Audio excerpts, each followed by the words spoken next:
Hello বন্ধুরা, আজকে পেদিম ফাউন্ডেশনের নতুন একটি নিয়োগ বিজ্ঞপ্তি নিয়ে এলাম। ঠিক আছে, পেদিম ফাউন্ডেশন এটি একটি এনজিও টাইপের কোম্পানি আর কি। আর এই নিয়োগ বিজ্ঞপ্তির মাধ্যমে যারা নিয়োগ পাবে তাদের বেতন অনেক বেশি হবে। আপনারা সেটি সাধারণ বেতনের সাথে অনেক বেশি হবে, তাই আপনারা আবেদন করতে পারেন।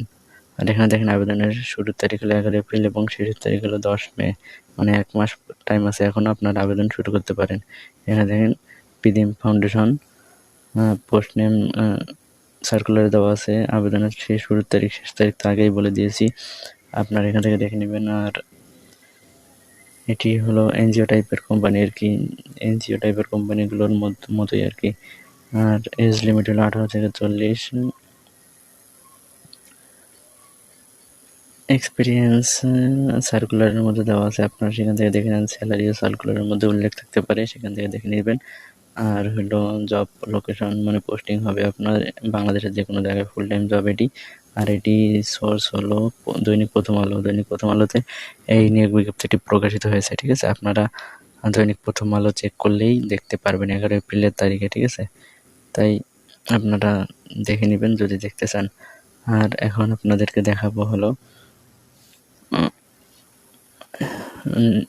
নতুন নিয়োগ বিজ্ঞপ্তি, এখন আপনার দেখাবো পেদিম ফাউন্ডেশনের নতুন নিয়োগ বিজ্ঞপ্তিটি, যেটি প্রকাশিত হয়েছে। দেখেন, নিয়োগ বিজ্ঞপ্তির মধ্যে এখানে আছে প্রথমে জোনাল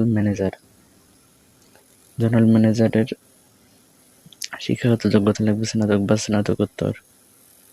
অভিজ্ঞতা লাগবে হলো 3 বছরের বাস্তব অভিজ্ঞতা লাগবে। আর 25 থেকে 30টি শাখার মধ্যে কাজ করার অভিজ্ঞতা থাকতে পারে। বেতন হবে 60,000 টাকা।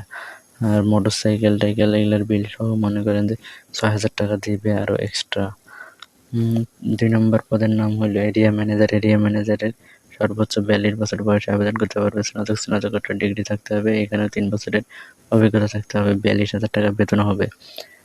3 নম্বর পদের নাম হলো সিনিয়র শাখা ব্যবস্থাপক, সর্বোচ্চ 40 বছর বয়স হতে হবে, স্নাতকোত্তর পাস হতে হবে। আর এখানে বেতন হবে হলো 36,000 টাকা। জাতীয় পর্যায়ে এবং আন্তর্জাতিক পর্যায়ে 5টি এনজিওতে চাকরির অভিজ্ঞতা থাকতে হবে 5 বছরের। শাখা ব্যবস্থাপক সর্বোচ্চ 30 বছর বয়স হতে হবে, স্নাতক সম্মান ডিগ্রিতে পাস করতে হবে আর কি। এখানে বেতন হবে 34,000 টাকা। তারপরে পদের নাম হলো অভ্যন্তরীণ নিরীক্ষক বা মনিটরিং অফিসার। এখানে সর্বোচ্চ 40 বছর বয়স, স্নাতকোত্তর ডিগ্রি পাস। এখানে অভিজ্ঞতা থাকতে হবে 3 বছরের। বেতন হবে 34,000 টাকা। তারপরের পদ হিসাব রক্ষক, সর্বোচ্চ 35 বছর বয়স, স্নাতকোত্তর ডিগ্রি পাস, ম্যানেজমেন্ট অ্যাকাউন্টিং। বেতন হবে 25,000 টাকা। 7 নম্বর পদের নাম হলো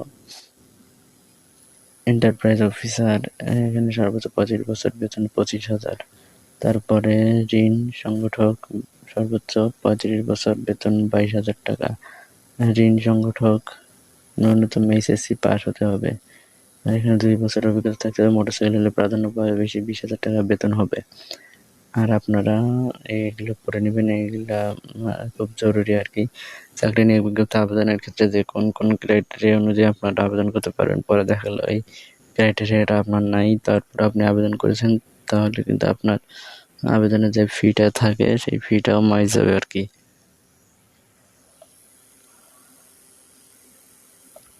আর আবেদন করবেন হলে এনাদের নিচে দেখেন সিস্টেম দেওয়া আছে, সেই সিস্টেমে আপনারা এনাদের পাঠিয়ে দেবেন আর কি, সিভিটা পাঠিয়ে দেবেন এনাদের ইমেলে সিভিটা পাঠিয়ে দিলে এনারা সিভিটা চেক করে তারপরে আপনাকে ফোন দিয়ে ইন্টারভিউর জন্য ডাকবে। সেখানে ইন্টারভিউ দেবেন, যদি তাদের পছন্দ হয় আপনার নিয়োগ পেয়ে যাবেন। আর নিয়োগ পাওয়ার পরে এখানে 3 থেকে 4 মাস আপনাকে থাকতে হবে আর কি, মানে শিক্ষানবিশ হিসেবে, মানে ট্রেনিং করাবে 3-4 মাস। তাহলে আজকের ভিডিওটি এই পর্যন্তই। ভিডিওটি ভালো লাগলে লাইক দেবেন, কমেন্ট করবেন এবং চ্যানেলটি সাবস্ক্রাইব করে পাশে থাকবেন। ধন্যবাদ। আল্লাহ হাফেজ।